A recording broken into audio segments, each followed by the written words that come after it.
Hola Jefferson, Mateo, muchas gracias por participar en esta sesión de Tech for Good Series. Estamos muy contentos de tenerte y tenerlos ambos aquí en esta sesión que puede ser un poco polémica, pero súper interesante para todos, en el que vamos a platicar sobre los algoritmos y el uso de Machine Learning, que son dos términos que estoy segura que muchas personas todavía no terminan de visualizar de qué va, ¿no? Y cómo nos impacta.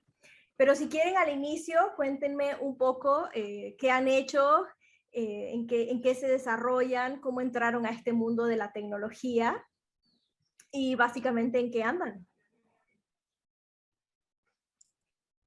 Súper. Si Mateo, ¿quieres quieres, empezar? Dale, dale. tomo la palabra y soy breve para darle espacio a Jeff. Yo soy un caso curioso porque yo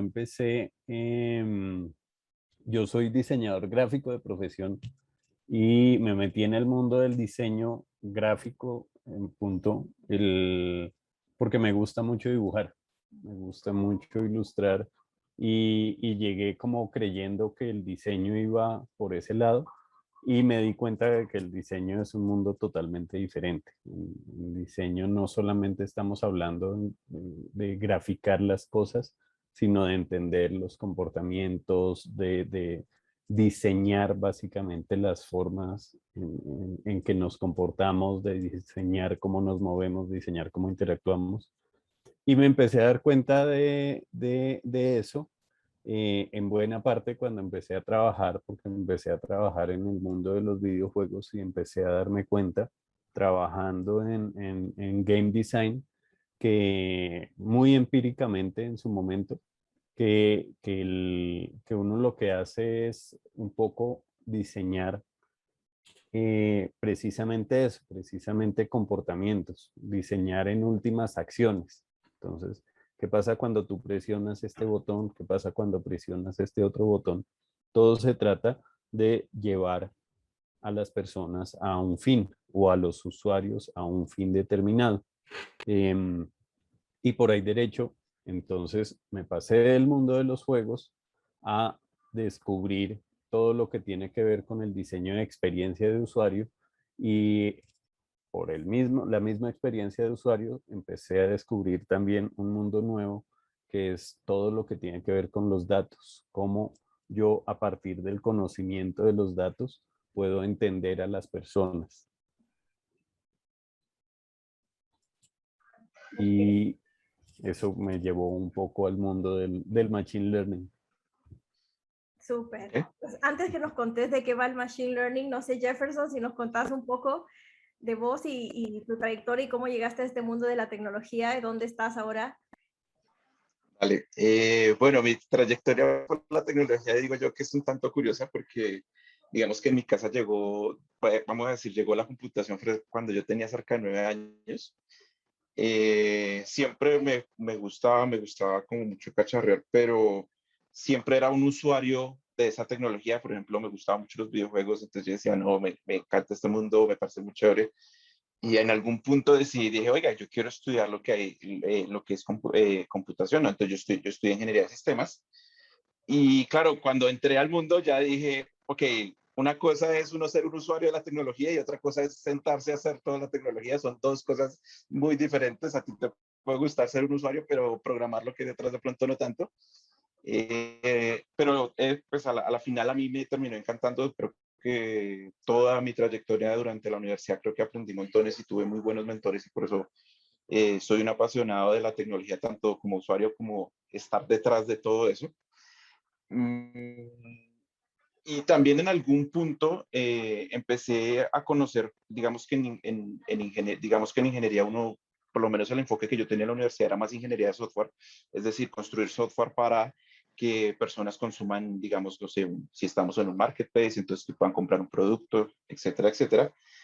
Pero pues también encontré otro enfoque que era, bueno, la gente interactúa con esas plataformas o con esas herramientas de software. ¿Cómo hago yo para entender eso que se está haciendo y cómo ofrecer un mejor producto, cómo mejorar un producto, cómo mejorar un engagement o cómo resolver otros problemas inclusive de la vida real también, como digamos, encontrar búsquedas en estructuras moleculares, por ejemplo, que eso fue algo que también alcancé a trabajar hace un tiempo. Entonces, es muy chévere, o sea, la cantidad de aplicaciones que encontré cuando entré al mundo de Machine Learning era muy, muy grande. La capacidad de interacción con diferentes personas es muy genial. Por ejemplo, yo he trabajado con Matt y pues trabajar con Matt es no trabajar con una persona de diseño, eso es muy, muy chévere. Y eso es algo muy bonito en este mundo del Machine Learning, que uno interactúa con personas que de diferentes áreas. Y pues actualmente estoy trabajando, yo pues soy científico de datos también en Mercado Libre. Oye, ¿y qué significa, Jefferson, antes de pasar a Mateo con la misma pregunta, qué es Machine Learning? Así para la persona que va caminando en la calle, qué es Machine Learning? Bueno, digamos que en una definición más propia, pues Machine Learning es la capacidad que yo le puedo dar a un computador de aprender cosas por ejemplos, ¿sí? En general, digamos que si uno hace la comparación entre algoritmos y Machine Learning, digamos que los algoritmos es una definición, uno define una secuencia de pasos de cómo hacer una tarea y esa tarea es ejecutada por el computador. Ahora, digamos que uno podría hacer esa misma tarea, pero ya uno le hace es darle ejemplos. Uno le dice, pasó esto y quieres completar esta tarea, dice, la siguiente acción debería ser esto. Entonces, la idea es que a partir de estos ejemplos, el computador sea capaz de inferir cuáles son esos siguientes pasos a, digamos, a ejecutar o a predecir, por ejemplo. Entonces quiere decir que el computador se programa con una fórmula específica y el Machine Learning le dice cómo reaccionar a situaciones específicas dentro de esa fórmula. ¿Así es? ¿Muy bien? No. Es de esa fórmula que digámoslo así, esa fórmula o esa máquina se computa a partir de los datos, ¿sí? O sea, la idea es que yo tengo un conjunto de datos que me van a decir cómo debería yo actuar en ciertas situaciones, por ejemplo. Correcto. Entonces al computador dentro de esa fórmula le decís, cuando tengas datos de estas y estas y estas características, esto es lo que debes hacer. ¿Así es? Exactamente. Exactamente. Entonces, como para reservar un vuelo o para realizar una compra, o sea, en mi vida diaria, por ejemplo, ¿dónde aplica el Machine Learning que no me estoy dando ni cuenta? Dale, por ejemplo, podríamos hacer un ejemplo con la parte de aviación. Digamos que si yo quisiera un vuelo, por ejemplo, uno utilizaría más el tipo de programación tradicional para decir, bueno, yo quiero comprar un vuelo de un lugar a otro. Entonces yo programo el computador propiamente, manualmente, ahí. Pero existe la otra arista y es, yo podría usar, digamos, los datos de todos los clientes que yo tengo para ofrecer vuelos que sean interesantes para una persona en específico, con unas características específicas, una edad, una demografía, un lugar donde vive. Entonces yo podría utilizar ese Machine Learning para, con los datos que ya he usado de clientes que me han comprado anteriormente, yo ofrecerle un producto o ofrecerle un vuelo que le pueda interesar. Que ya sabes que a ese público específico le puede interesar. Le puede interesar. Bien. Oye, Mateo, ¿y dónde entra el diseño aquí? Precisamente, ¿Dónde entra la parte de diseño? precisamente en esa última parte, ahí me devuelvo un poquito porque también me interesaría complementar un poquito la definición que estaba dando Jeff muy bien. Y es creo que esa diferencia como entre los algoritmos y el machine learning, y ahí Jeff me corregirá si digo algo mal, pero esa diferencia tiene como su picantico, porque como decía Jeff, el algoritmo en sí mismo es una serie de pasos que hay que hacer o que uno le dice al computador que tiene que llevar a cabo para completar una tarea. Entonces, volviendo al ejemplo de la aviación, tú le dices al computador, cuando el usuario dé clic en reservar un vuelo, usted le tiene que desplegar un calendario para que defina cuál es la fecha, por decir algo. Y luego de que él elija la fecha, usted le tiene que desplegar una lista de horarios para que escoja el vuelo. Y ahí digamos que el computador no está aprendiendo como tal, sino que está siguiendo esa serie de pasos. Pero el computador en últimas es una herramienta y es una herramienta que puede facilitar las cosas. Entonces, como funciona el Machine Learning, yo hago el símil un poquito como con los artesanos hasta cierto punto, no sé si ponerlo así, en el sentido de que ellos escogen un oficio y se especializan en ese oficio y van mejorando y mejorando y mejorando su oficio cada vez que lo van reproduciendo. Por ejemplo, entonces yo digo, me voy a dedicar a hacer zapatos y me voy refinando y refinando y refinando y cada vez mis zapatos son más finos, por así decirlo, o ofrecen un mejor servicio como zapatos. Entonces, el Machine Learning se trata un poco de lo mismo, de ya no estamos solamente en el paso de mostrarle al usuario unos posibles vuelos, sino cómo podemos hacer que la herramienta le ofrezca un mejor servicio al usuario.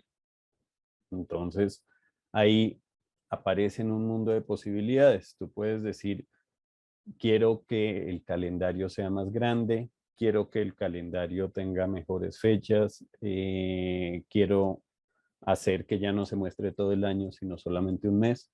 O puedes llegar a decir más bien, como decía Jeff, de pronto un mejor servicio significa que la segunda vez que entre Nelly a buscar un vuelo, entonces, como yo ya conozco a Nelly, ya le puedo recomendar algunos vuelos en los horarios que utiliza. Y la tercera vez voy conociendo cada vez más a Nelly, entonces le puedo ofrecer cada vez mejor. De tal manera que la última vez que Nelly entre a escoger su vuelo, ya no tenga que pasar por el calendario y la hora de los vuelos, sino que le pueda decir, mira, como tú has venido varias veces acá, de una vez te ofrezco este vuelo que yo pienso que es el mejor para ti.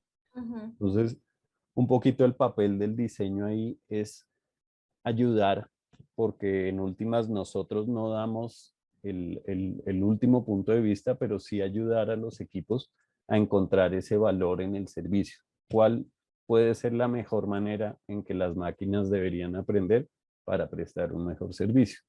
Mm. Y de toda la experiencia, no sé si nos quieren contar algunas de las experiencias que han tenido ustedes diseñando este tipo de modelos para el desarrollo de productos y servicios.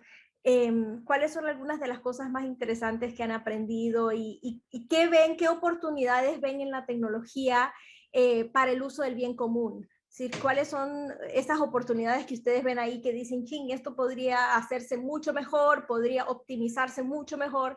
Y podría ser un mucho mejor servicio o podría crearse un gran producto para personas que están actualmente excluidas o que este producto tal vez no existe y podría mejorar la vida de las personas y podría realmente ser algo para el bien común. ¿Tienen algunas ideas o ejemplos de esto? O que hayan visto, ¿no? O que vean que podría ser en el futuro.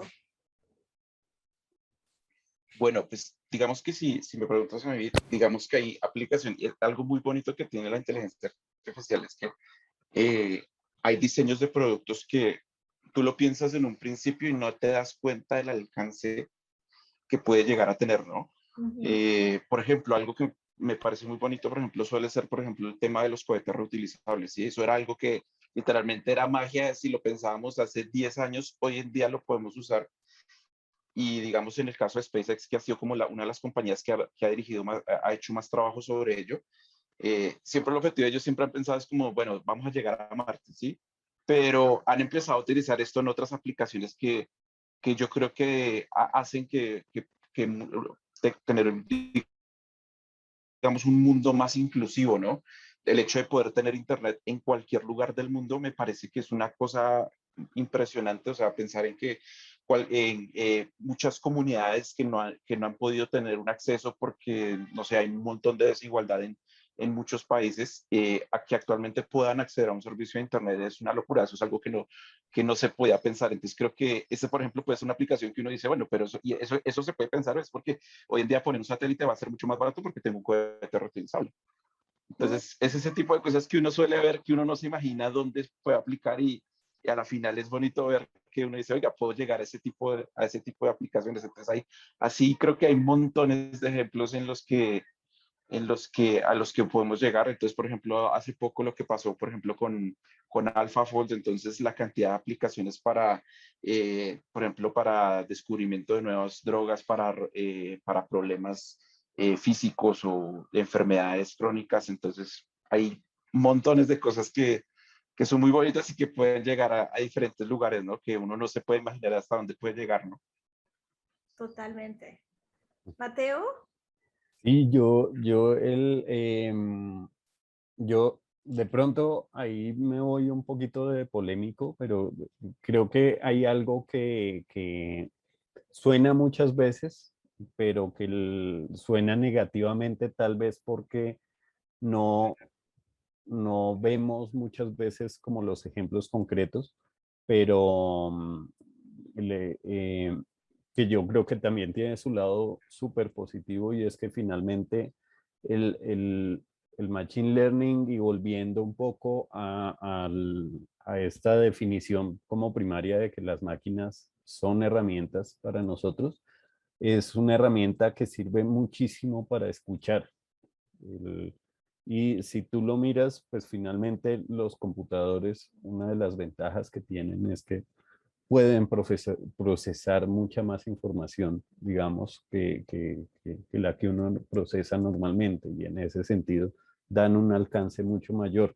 Entonces, si uno lo mira, vuelvo y digo, como desde otro punto de vista, em, esa capacidad de escuchar masivamente a través de los datos es maravillosa porque nunca, o digamos, o una compañía o un estado o un grupo de personas podría tener la capacidad de escuchar a la misma cantidad de personas que la que tiene un computador. Entonces, como decía Jeff, ese acceso a Internet, por ejemplo, a comunidades que no siempre están, pues que normalmente no han tenido ese acceso, permite también que esas comunidades sean escuchadas. Entonces, cuando uno ve proyectos, por ejemplo, en los que se les lleva pues acceso a una plataforma, a una comunidad distante, acceso a través de celulares, por ejemplo, ahí de alguna forma estamos dando la posibilidad de que esa comunidad sea escuchada a través de los mensajes que envían o a través de los datos que tienen que ver con geolocalización, a través de los datos de uso del dispositivo. Todo esto es información que de alguna manera les está dando voz. Ese es una de los usos fuertes. Y lo otro es que a medida que estas tecnologías se van volviendo accesibles, empiezan también a presentar nuevas posibilidades que uno no ha visto. El otro día estaba viendo un ejemplo de una mujer, una muchacha joven hindú, si no estoy mal, que tiene 18 o 20 años y ella solita se puso a entrenar un modelo de Machine Learning con las diferentes, pues digamos, con lenguaje de señas, básicamente. Y entonces ahí lo que sacó fue un algoritmo lo que sacó fue básicamente un modelo que lo que hace es traducir ese lenguaje de señas a través de ver las imágenes, ver el video de ella haciendo las señas y pues lo traduce a audio. Entonces, Wow, ahí hasta me empieza dio un escalofrío. ¿Te imaginas? Qué increíble. O sea, un Google Translate para el lenguaje de señas. Cualquiera tal puede cual. estar con un intérprete. Está increíble, ¿no? ¿Y sí lo Exacto. sacó? ¿Sí lo terminó? Eh, pues lo que vi es que ella efectivamente entrenó el modelo y creo que lo puso a disposición. Pero ahí viene la otra patica, la otra partecita de eso, y es cómo tú productizas eso, no en el sentido de volverlo un producto comercial, sino cómo lo haces que eso que hiciste llegue Exacto. a una cantidad de gente. Sí, sí. Oye, y este, sí, sí, Perdón, y Jefferson, claro. quisiera hacer un inciso porque me parece algo muy chévere, algo que comentaba Matt, y es que creo que en la actualidad hay algo muy bonito y es que en la forma como uno diseña productos en general, tal vez si uno lo, no sé, me lo imagino yo hace 40 años o hace 30 años, el diseño de productos siempre iba orientado frente a sesgos que uno tuviera o construcciones que uno tuviera respecto a lo que cree que es mejor para los usuarios, ¿no? Yo creo que algo también bonito en cierta forma de capturar ese montón, de tener esos datos es que yo ya no tengo sesgos, sino ya sé qué es lo que quieren mis usuarios, cómo debo direccionar ese producto para hacer un mejor producto, ¿sí? Entonces, o mejor, tener una mejor oferta. Entonces, yo creo que eso también es algo muy, muy, muy bonito de lo que nos ofrece Machine Learning en la actualidad. Esa me parece que es una percepción de la que poco se habla. Realmente todos los que estamos en desarrollo de producto digital ahora somos mucho más humildes, ¿no? Porque finalmente todos andamos detrás de los usuarios y el gran reto es eso, ¿no? Para poder llegar a los usuarios, pues tenés que realmente entender el contexto del usuario, hacer una experiencia de usuario que sea súper amigable, eh, y que sea muy fácil y accesible y tal. Pero el otro lado de la moneda, de la que se habla mucho más, y seguramente ustedes que están en este mundo lo conocen, pues son los riesgos, donde dicen, bueno, ya la gente no está leyendo noticias, sino que está leyendo newsfeed, ¿no? Estoy leyendo lo que el algoritmo determinó que yo debo leer. ¿No? Estoy accediendo a la información o a los contenidos que un algoritmo que yo no diseñé ni participé en su diseño determinó qué es lo que es pertinente para mí según el análisis que hizo de mi perfil, ¿no? Entonces, estos son, y aquí vemos a Facebook encabezando los escándalos en este sentido. Pero yo me pregunto si ustedes han visto estos riesgos y qué han hecho o qué han escuchado para mitigar este tipo de riesgos. Porque también, si lo vemos como justo lo acaba de mencionar Jefferson ahorita, la realidad es que esos datos nos permiten entender mucho mejor el usuario, y así como personas que tienen que hablar con lenguaje de señas, pues ahora podría un algoritmo transformar ese lenguaje de señas y tener un intérprete simultáneo que lo convierte en audio. También podemos, que yo me soñaba hace unos años, una escuela que aprendiera cómo aprende el niño y le enseña cómo el niño aprende, no como uno quiere que aprenda, ¿no? Y eso es increíble.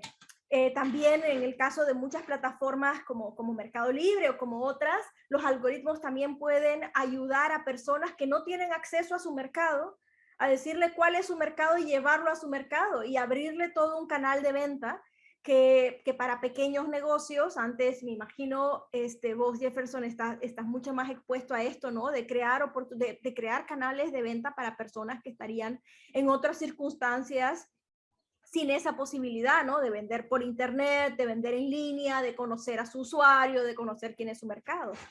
Pero ¿cuáles serían ustedes, creo, las formas de mitigar los otros riesgos? No los que brindan más acceso, sino los que hablan de manipulación, los que hablan ¿no? de tergiversión de los datos para que las personas crean o sean o vayan a donde una máquina que yo no conozco pues me diga que vaya. Bueno, pues ese sí es un tema Esta es la bastante más fácil de la entrevista. sí, no, bastante. Creo que, creo que también hay un punto en donde uno tiene que pensar un poco como en la responsabilidad que uno tiene como usuario frente a lo que uno va a usar en estas plataformas, ¿no? Creo que también hay que empezar a entender cómo funcionan un poco estas plataformas, ¿sí? Ya que vemos que las alimentamos con datos y entender que por qué yo estoy entregando eso, ¿no? Yo creo que, por ejemplo, para mí un caso, yo por lo menos soy usuario de Facebook, digamos que yo, por ejemplo, yo podría estar de acuerdo digamos que yo entrego mis datos a Facebook y me parece bien, por ejemplo, que ellos me den publicidad dirigida, por ejemplo. Sí, porque pues a la final es un servicio que me ofrecen a mí gratuitamente. Sé que detrás de eso hay un montón de desarrolladores, hay un montón de personas de producto, hay un montón de infraestructura. Entonces, para poderme a mí ofrecer ese servicio. Entonces, yo podría estar de acuerdo en con que, listo, me pueden dar publicidad dirigida, pronto para advertisers puede acceder a ese, no necesariamente acceder a esa información, pero acceden a la plataforma y Facebook puede darles un target de cuál puede ser el mejor producto. Pero también puede pasar el otro caso que también hay políticas donde dice se puede entregar datos a terceros, entonces donde uno dice, ok, ya no tengo tanto control sobre lo que está pasando con esos datos que yo estoy dando, ¿no? Y es ahí es donde ya uno tiene que empezar a pensar, bueno, ¿cómo puedo, o sea, mitigarlo puede ser salirse, por ejemplo, ¿sí? Que a veces es muy, muy difícil, ¿no? Cuando estás en un mundo o en una sociedad en donde básicamente si no estás en Instagram o Facebook o TikTok o algo, suele ser mucho más difícil ser parte de esa sociedad, por decirlo así, pero también es tener una posición más crítica, ¿no? Si yo estoy entregando mis datos y estoy entregando una cantidad de información muy grande, de pronto yo debería pensarme, probablemente esa plataforma me puede manipular a mí fácilmente. Entonces yo debería ser más crítico con lo que me está ofreciendo esa plataforma, ¿sí? Entonces es empezar a hacer, yo pienso que la forma en como deberíamos empezar a mitigar este uso de esas, digamos, como esos algoritmos o la participación de esos algoritmos en nuestras vidas es siendo más críticos en lo que está ofreciendo X o Y plataforma, dado lo que yo le estoy dando de información cuando interactúa dentro de ella, ¿no? Es una vista, ¿no? Pero ¿y cómo? O sea, esto no lo vas a aprender en la escuela. O sea, yo no sé si ahora los muchachos están aprendiendo de algoritmos en la escuela, pero yo esa palabra aprendí hace 10 años u 8. Y entonces, pues ¿cómo las personas van a entender cómo educarse para saber cómo interactuar con estas plataformas? ¿Quién tiene la responsabilidad? Ahí, ¿La plataforma, la familia, la sociedad, los medios de comunicación? ¿Quién? el, el- ahí hay varios puntos y ahí, perdón, meto la cucharada, como decimos. Porque como decía Jeff y como estabas diciendo tú, Nelly, ahorita, es un asunto precisamente de responsabilidad. Yo creo que en últimas, aunque puede sonar inocente la cuestión, es un asunto de responsabilidad compartida. Ahora, volviendo a un punto que decía Jeff, que me parece que es súper clave, tú tienes razón, que hay una pregunta que es fundamental ahí, es ¿cómo hago yo para saber qué algoritmos están manejando mis datos y cómo hago yo para saber cómo están funcionando esos algoritmos y esos modelos? La respuesta en últimas ahí, y lo complicado es que uno no sabe en realidad y resultaría muy difícil realmente saber cómo funcionan todas esas cosas.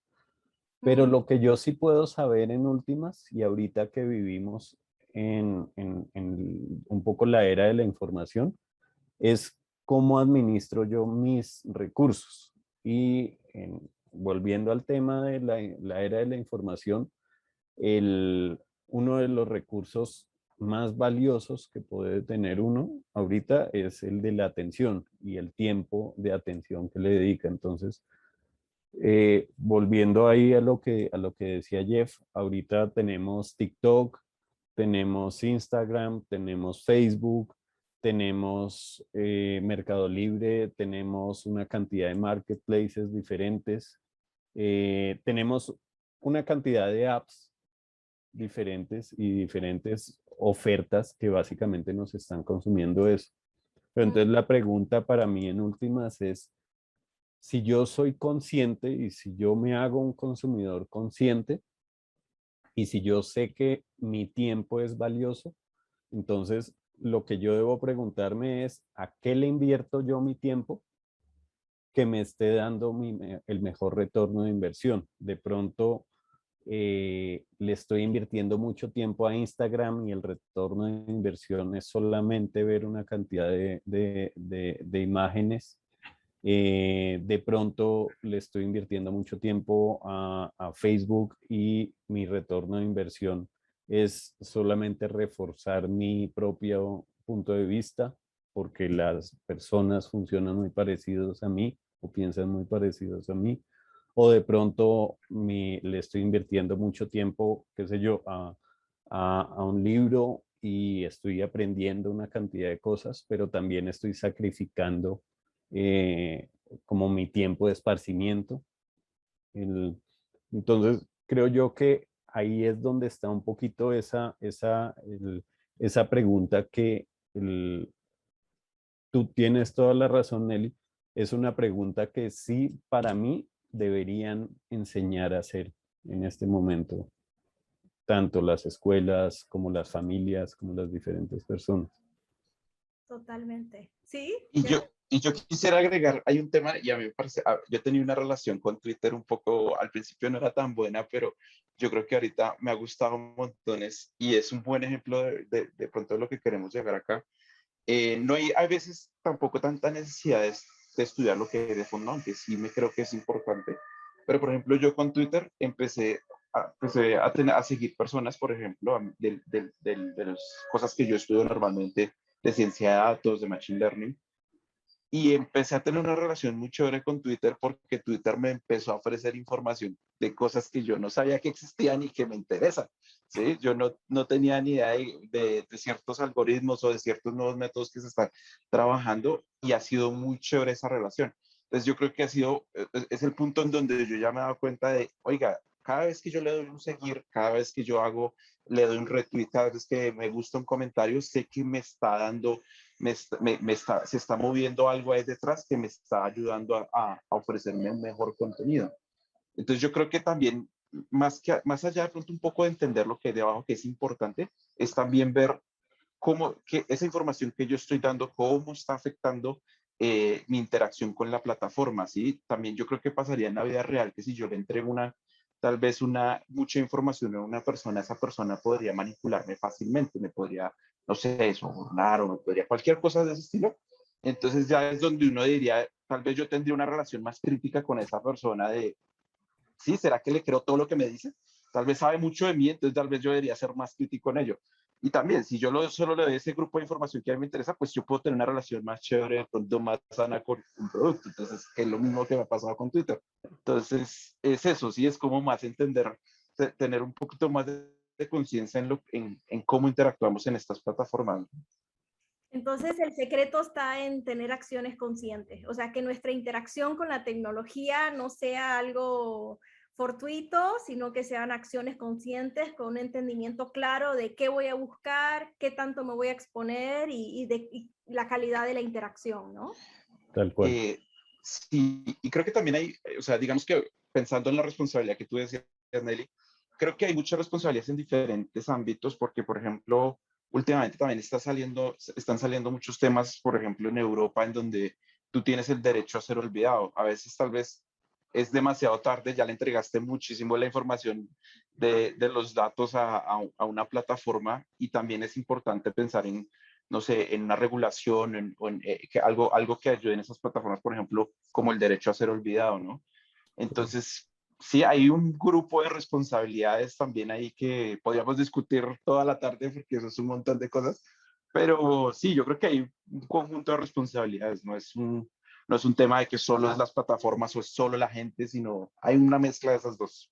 Pero Sí, sí creo, y perdona ahí que te claro, interrumpí, pero claro. sí creo que la palabra clave ahí un poquito es conciencia, porque ahí volviendo a lo que mencionaba Jeff,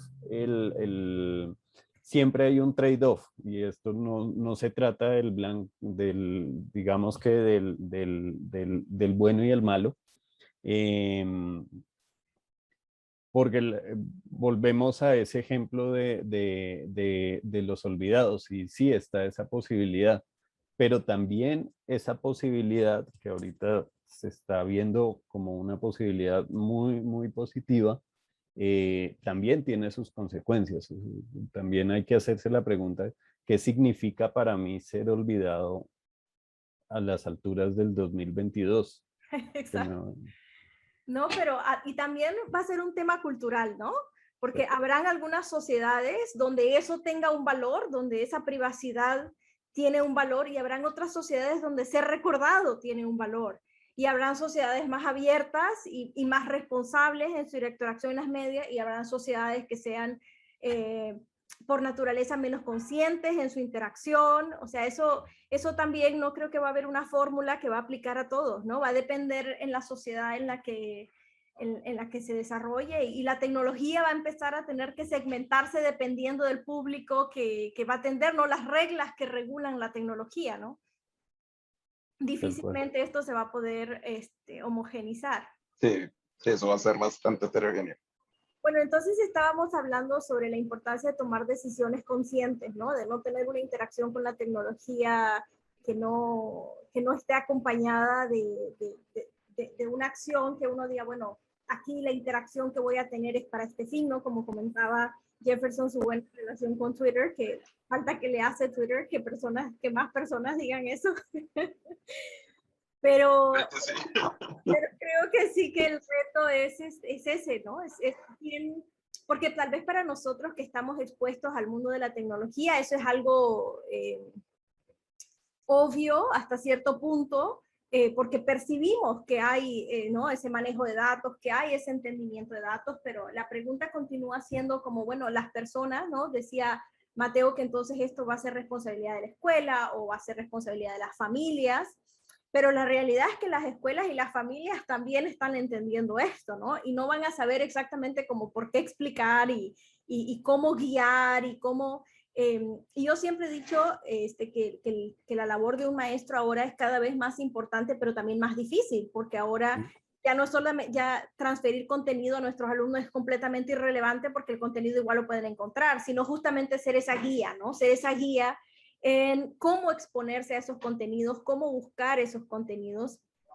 Pero en un mundo ideal, y ustedes desde sus trincheras, y esta es la última pregunta de esta entrevista, es ¿cuál es el mundo que se sueñan? O sea, qué están viendo ustedes? ¿Cuáles son las tendencias en cuanto a cambios o avances que están viendo ustedes en la tecnología, que ustedes dicen, bueno, para allá vamos, ¿no? Vamos a todos convivir en Meta, o Meta va a ser solamente la punta de lanza de algo que se va a materializar de otra manera, o vamos todos o va a haber ¿no? Como los ultranacionalismos, ¿no? Donde vimos un mundo súper globalizado y entonces resurgieron los nacionalismos como un efecto rebote a eso. No sé si sucederá eso en la tecnología. Yo todavía me resisto a tomar notas en el iPad y tomo notas en libretas, ¿o qué piensan ustedes? ¿Cómo ven? ¿Ya el changarrito de la esquina no va a existir porque todos vamos a comprar en Mercado Libre? ¿O va a haber una coexistencia pacífica entre estas grandes plataformas y las cosas, ¿no? Del mundo real, del mundo físico? Para mí, puntualmente, ahora ahí me puedes tachar un poquito de utópico o de inocente, pero para mí el mundo ideal tiene que ver con eso último que mencionabas, Nelly. Para mí el mundo ideal es un mundo en donde coexistimos. Creo que una de las cosas que está hasta cierto punto pasando muy por debajo de cuerda y muy, muy lentamente, tan lentamente que no nos alcanzamos a dar cuenta, es que el concepto de competencia, por ejemplo, está cambiando bastante.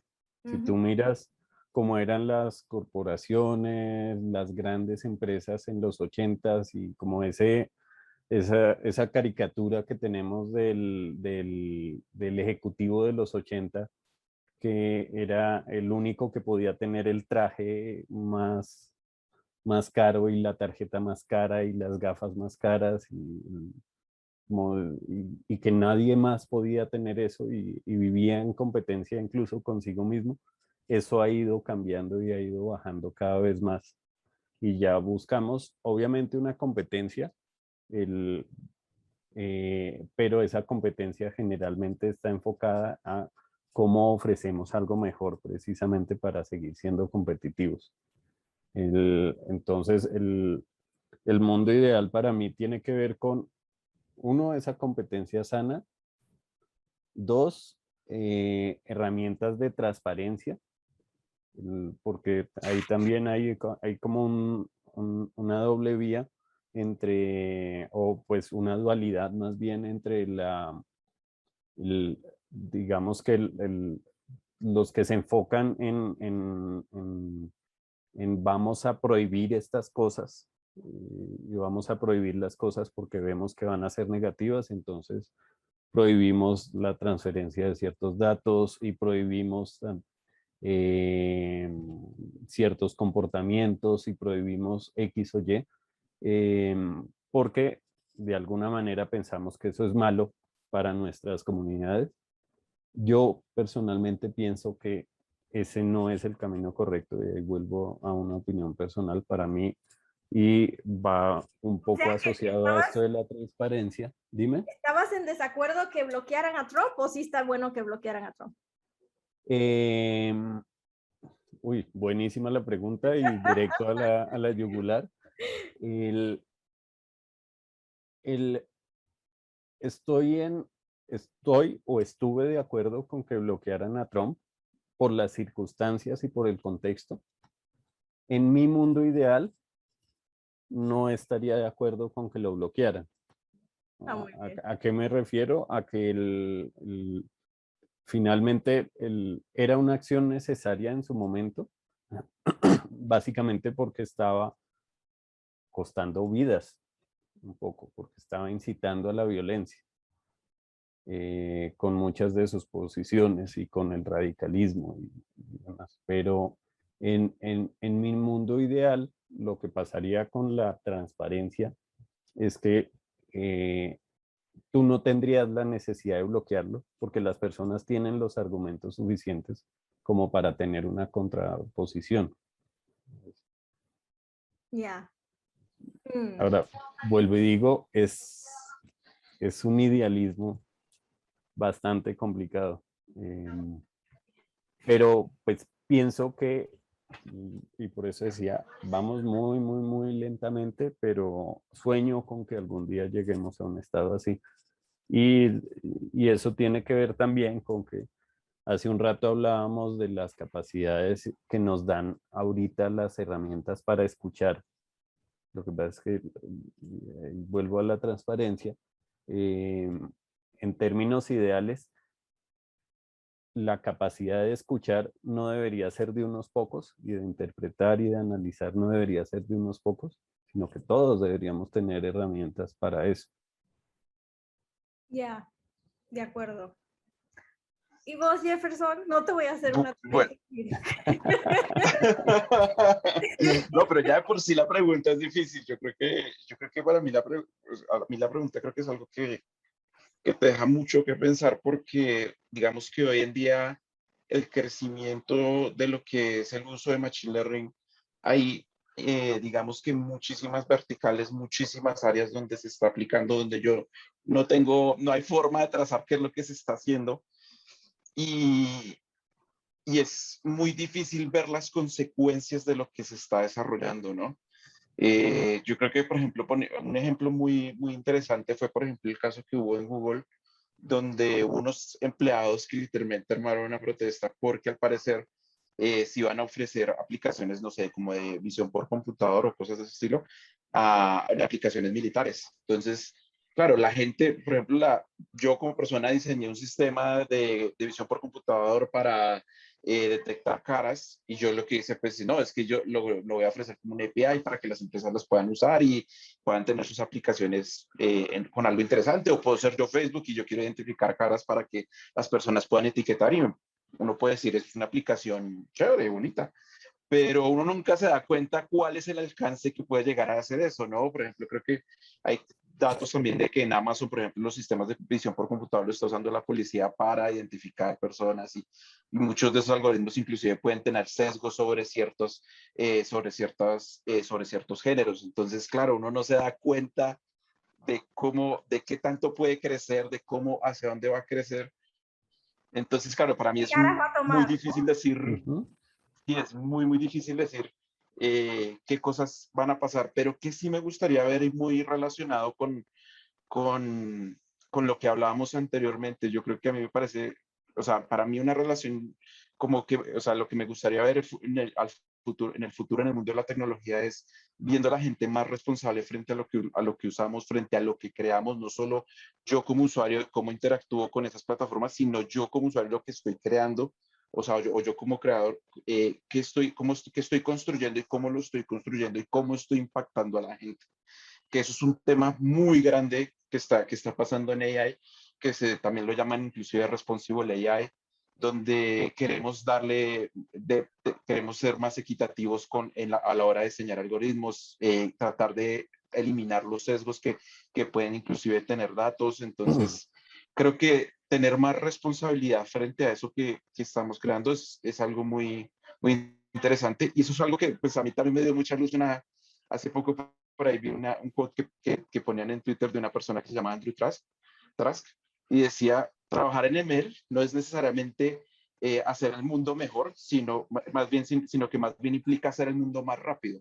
El mejor eres tú, ¿sí? Tú como persona eres el que puede ayudar a que usar esa IA pueda tener un impacto súper positivo en comunidades, en lugares, en diferentes lugares. Entonces, también eso resolvía mucho mi pregunta de yo no necesariamente estoy haciendo el mundo mejor, sino puede que lo esté haciendo más rápido, pero también otras personas, cuando usan esas cosas que pronto estamos creando, es lo que hace que podamos movernos a un mundo mejor.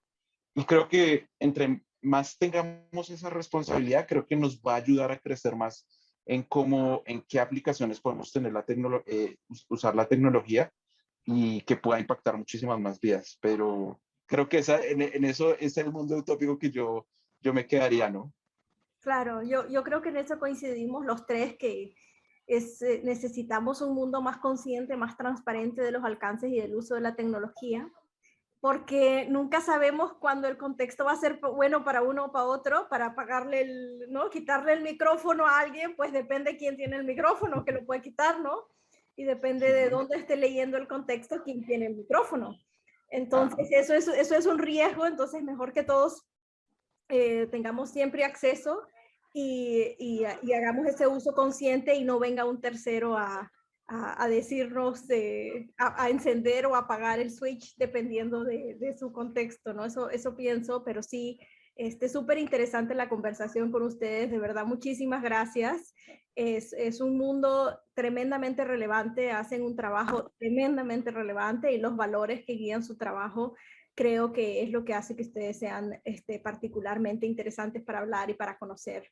Así que les agradezco mucho este tiempo, este espacio, sus ideas, dejarme salir, darme permiso de salir del guión con preguntas no autorizadas, y espero que volver a tenerlos por acá y platicar muy pronto. Muchas gracias. No, a ti A ti, muchísimas Delis, gracias. mil y mil gracias. Chao.